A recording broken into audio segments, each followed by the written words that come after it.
Maharashtra bulletin, आपला महाराष्ट्र, आपली बातमी.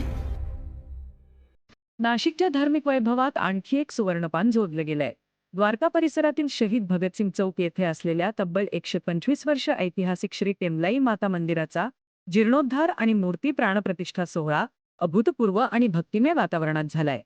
3 दिवस चाललेल्या धार्मिक महोत्सवाने नाशिक नगरी भक्तीच्या रंगात न्हाऊन निघाली. 3 दिवसीय सोहळ्याची सुरुवात अत्यंत दिमाखात झाली.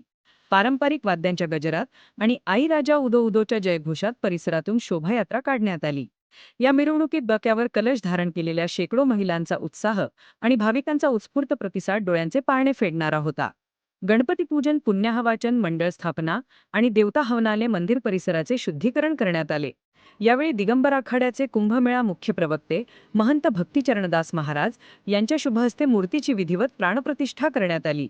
श्रीराम शक्तीपीठाचे सिद्धेश्वरानंद महाराज, श्रीनाथ महाराज, रामसिंग बावरी, विलास पांगारकर यांच्यासह सामाजिक व राजकीय क्षेत्रातील मान्यवर उपस्थित होते. यावेळी सोहळ्याच्या सांगतेनंतर भंडाऱ्याचा हजारो भक्तांनी लाभ घेतला.